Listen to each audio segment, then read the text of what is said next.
Xin chào các bạn, đây Nancy. Ngày hôm nay Nancy lại nói về đề tài ông Tần Nguyễn này nha. Và hôm nay có sự góp mặt của Minh Ohio và TikToker có biệt danh là Hờ Long 289. Cảm ơn các bạn đã theo dõi. Nếu thấy hay hãy đăng ký kênh của Nancy và cho Nancy một like nhé.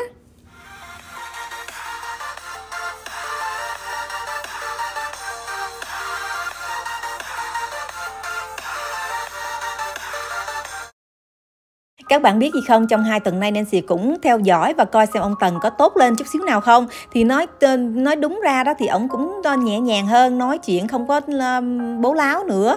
Có nghĩa là dùng chữ cũng là nhẹ nhàng hơn. Nhưng mà họ ngựa quen đường cũ. Tuy là nói chuyện thì ngon lành hơn chút xíu, nhưng mà nói về cái tật lừa đảo thì vẫn còn. Cho nên Nancy tiếp tục sẽ bóc phốt ổng.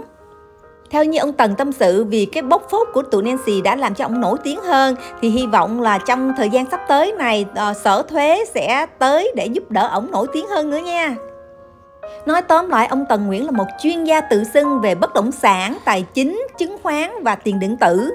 Lúc bắt đầu Nancy bóc phốt ổng là ổng nói về nước Mỹ và chê nước Mỹ nhưng mà lại muốn đi Mỹ. Sau đó Nancy mới tìm tòi thì mới biết được ổng là một chuyên gia huấn luyện về những cái lớp học về làm giàu và về hưu sớm, thì nghĩa là làm giàu trong một thời gian rất là ngắn nếu mà theo cái đường lối của ổng chỉ dẫn, hướng dẫn.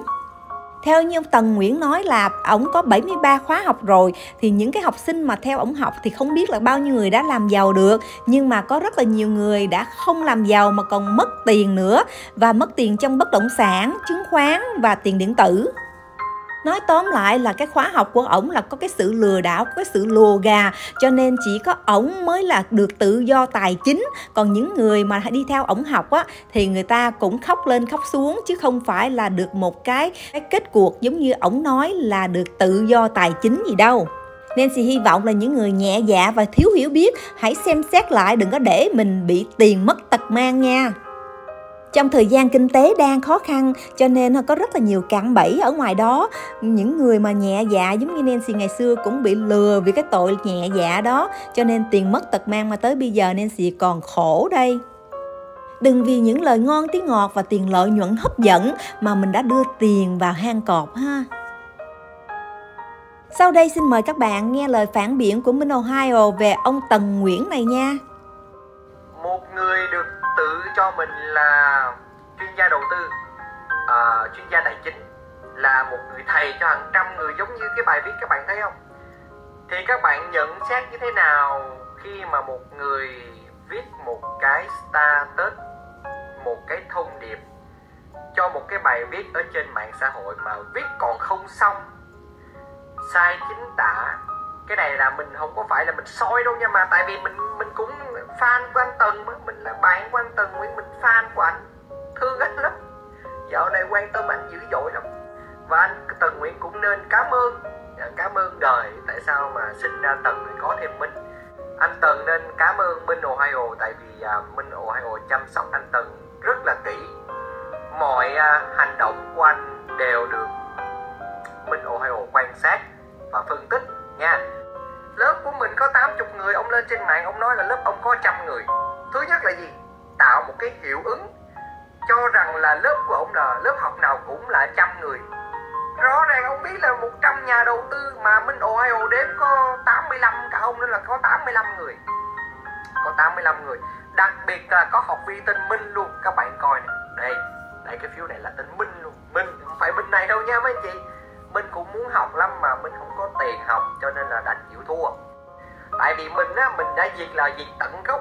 Mình đánh là phải đánh cho tận gốc nha. Trận nào ra trận đó mấy chị, mình còn rất nhiều trận khác mình đánh, nhưng mà mình không có bỏ ngang. Và các bạn biết tại sao mà vẫn tồn tại cái lớp học này không?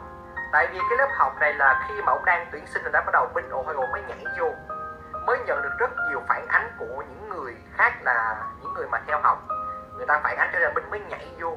Cho nên là có một số lượng lớn những học viên đóng tiền rồi không có lấy lại được nha. Và có rất nhiều hiện tại bây giờ trong cái bài post thì có rất nhiều người mà nói giờ vô tại vì mới học ra mà, coi như là tư tưởng là đang phấn chấn, đang gọi là excited, có nghĩa là đang rất là hào hứng, kiểu giống như là mình mới được mẹ đi chợ về, coi như là mới cho mình cái gì đó mình rất là hào hứng.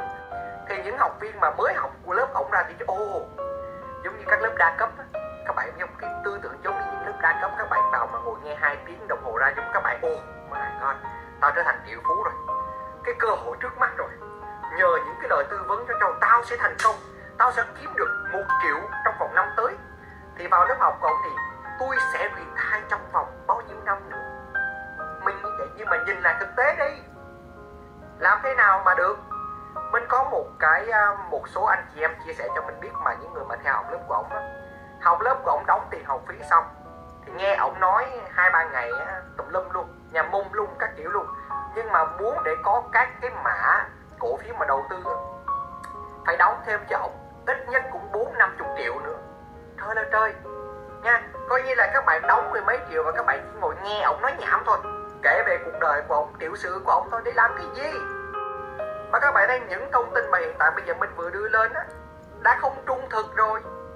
Một người thầy lên trên mạng thứ nhất là viết bài á, còn không nên thân, sai lỗi tùm lum. Các bạn thấy cái này là rõ ràng là mình đọc theo những gì ông viết, và hiện tại bây giờ mình cũng không hiểu được là ông đang viết cái gì. Cái thứ hai tiếp theo nữa là các bạn thấy là cái con số học viên mà đăng ký đâu có đông giống như những gì ông nói đâu. Các bạn phải cẩn thận nha. Rồi để xem có bao nhiêu người, có bao nhiêu cái con gà sẽ được vào tham gia cái lớp học của ông nữa. Ông bỏ túi 600 triệu. Mẹ bà với tổ chức một cái lớp học 600 triệu thì không tự do tài chính là đúng rồi. Mình đố học viên nào ở trong nước Việt Nam mình dạy người ta 2 ngày mà bỏ túi 600 triệu. Một mình anh Tần Nguyễn Only.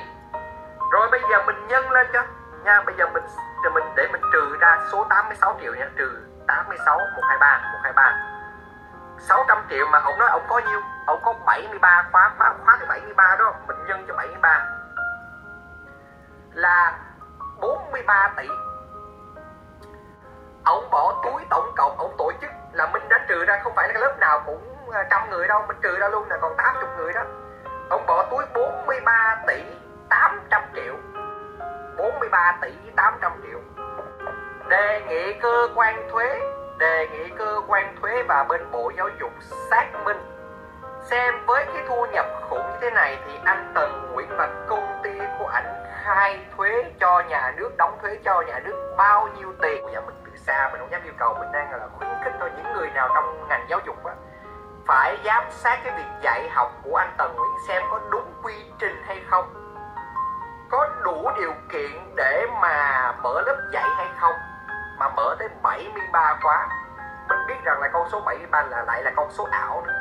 Các bạn thấy đó, một con người mà không có thật tha thì đảm bảo là trong làm ăn sẽ có gian dối và mưu mẹo trong cái việc mà đóng thuế cho nhà nước Việt Nam mình. Rõ ràng, đúng không? Đừng cãi nha, đừng cãi. Cái này là mình dựa theo số liệu của ổng thống kê và mình đếm luôn á. Mấy chị, các bạn nghĩ sao về ông Tần và các bạn nghĩ sao về những gì mình phân tích hồi nãy? Comment cho mình biết nha. Xin chào và hẹn gặp lại.